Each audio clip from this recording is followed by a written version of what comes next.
Morar de aluguel é jogar dinheiro fora.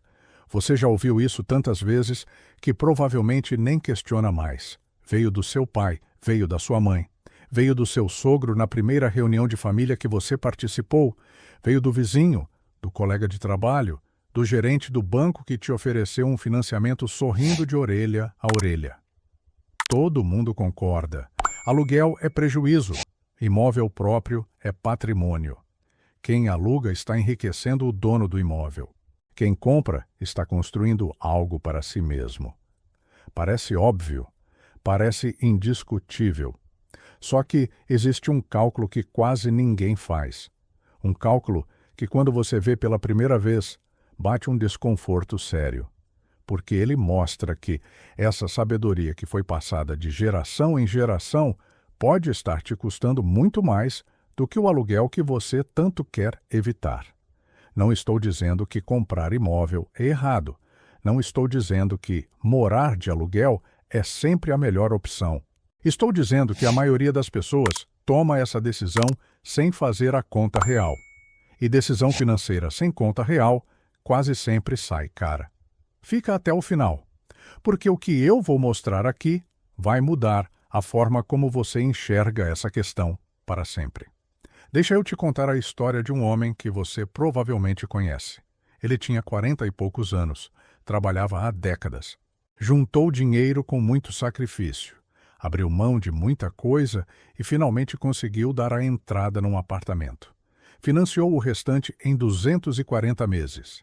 20 anos pagando todo mês sem falhar. Ficou feliz?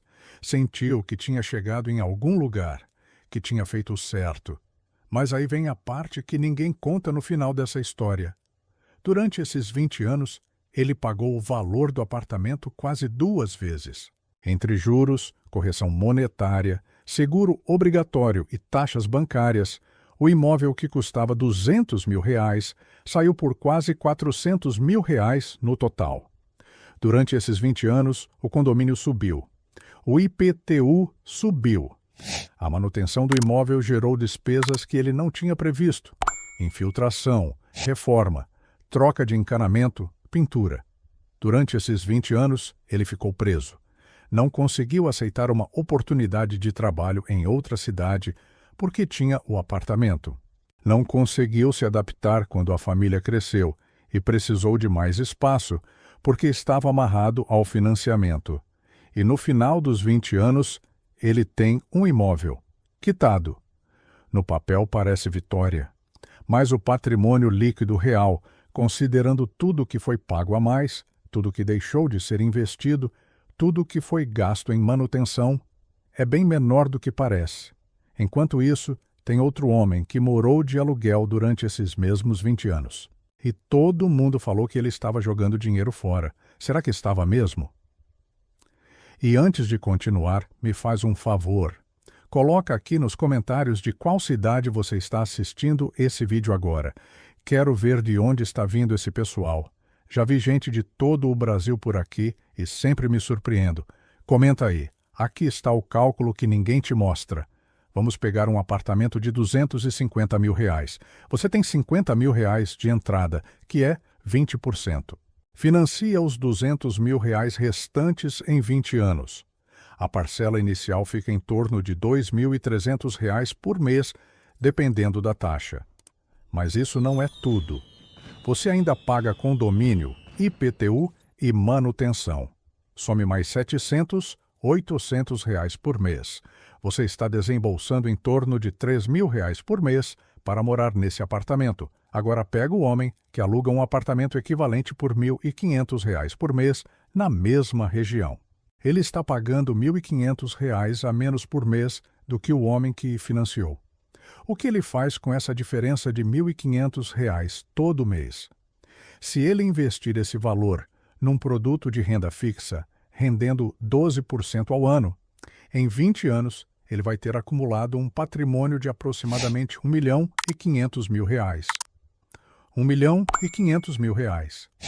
Enquanto o homem que comprou tem um apartamento que hoje vale, talvez, R$350, R$400 mil. Porque imóvel no Brasil, historicamente, valoriza abaixo da inflação em muitas regiões. Não em todas, mas em muitas. E os R$ 50.000 que foram de entrada? Se tivessem sido investidos em vez de dados como entrada, com o mesmo rendimento de 12% ao ano, em 20 anos, teriam se transformado em mais de R$ 500.000. Faz a conta completa. O homem que alugou e investiu a diferença pode terminar esses 20 anos com um patrimônio 2, 3 vezes maior do que o homem que comprou. Isso não é teoria, é matemática. Mas aqui está onde a maioria das pessoas trava quando vê esse cálculo. Mas o aluguel é dinheiro que vai embora. O imóvel fica. Verdade, o imóvel fica. Mas os juros do financiamento também vai embora. E vai embora em quantidade muito maior do que o aluguel. A diferença é que ninguém chama o juro do financiamento de dinheiro jogado fora. Mas é exatamente isso que é. Mas imóvel é segurança, é algo concreto. Também verdade, mas um patrimônio financeiro de R$ 1.500.000 também é segurança. E com uma diferença importante, ele é líquido.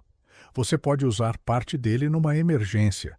Você não pode vender um quarto do apartamento quando precisar de dinheiro. Mas o aluguel pode subir. O financiamento é fixo, parcialmente verdade. O aluguel pode subir, mas a parcela do financiamento também é corrigida.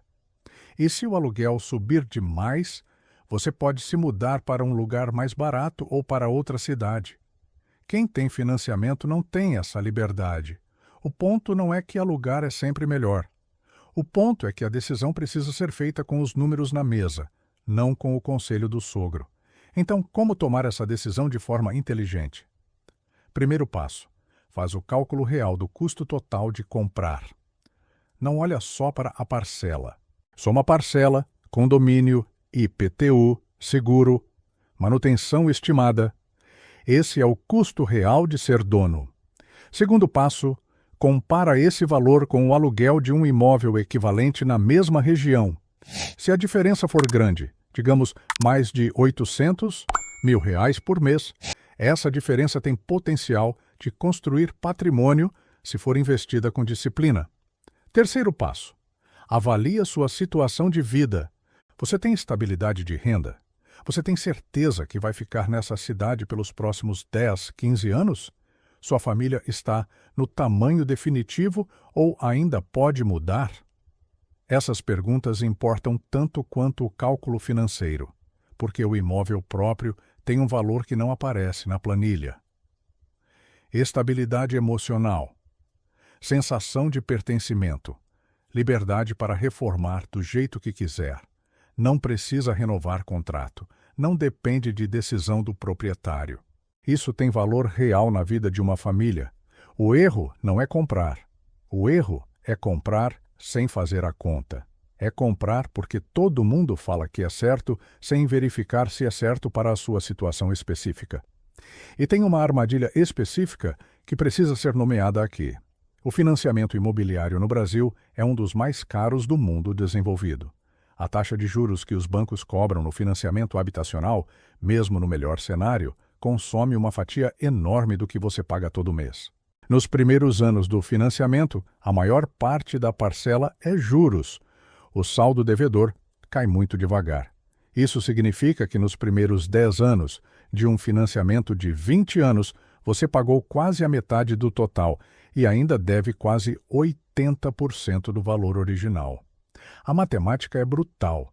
Saber disso não é motivo para não comprar. É motivo para comprar com consciência, para tentar amortizar quando tiver dinheiro sobrando, para não fazer o financiamento mais longo possível só para a parcela ficar menor, porque parcela menor por mais tempo significa muito mais juros no total. E para quem está de aluguel agora e se sente mal com isso, a mensagem é simples: aluguel não é derrota. Aluguel pode ser estratégia, desde que o dinheiro que você está economizando em relação ao custo de um financiamento esteja realmente sendo investido. Porque se não estiver, aí sim você está perdendo dos dois lados. Pagando aluguel e não construindo nada. A chave não é aluguel versus imóvel próprio. A chave é: o que você está fazendo com o dinheiro que sobra dessa decisão? Quero que você visualize 2 homens daqui a 15 anos. O primeiro comprou um apartamento financiado. Pagou com sacrifício todo mês. Não conseguiu investir nada, porque a parcela consumia quase tudo. Chegou nos 15 anos com um imóvel pela metade quitado e 0 de patrimônio financeiro. Se perder o emprego, não consegue pagar a parcela e pode perder o imóvel e tudo que já pagou. O segundo ficou de aluguel. Foi chamado de irresponsável pela família, mas investiu a diferença todo mês com disciplina.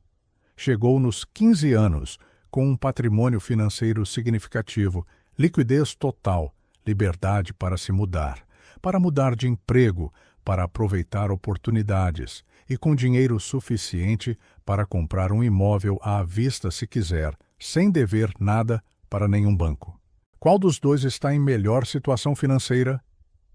A resposta depende dos números reais de cada caso, não de opinião, não de tradição, de números. E é exatamente isso que a maioria das pessoas nunca para calcular. Você foi ensinado que imóvel próprio é a maior conquista da vida. E pode ser, para muita gente é. Mas essa conquista precisa ser construída com inteligência, não com pressão social e medo de ser julgado por morar de aluguel. O maior erro financeiro não é alugar, não é comprar. É tomar decisões de milhares de reais baseado no que os outros acham, sem fazer a conta real. Você merece tomar essa decisão com clareza, com os números na mesa, com consciência do que você está escolhendo e do que está abrindo mão em cada cenário, porque essa é uma das maiores decisões financeiras da sua vida, e ela merece mais do que o conselho do sogro no almoço de domingo. Me fala nos comentários, você mora de aluguel ou tem imóvel próprio? E se pudesse voltar atrás, tomaria a mesma decisão? Quero ler a sua experiência aqui, porque essa é uma discussão que muita gente tem em casa, mas quase ninguém tem coragem de ter em público.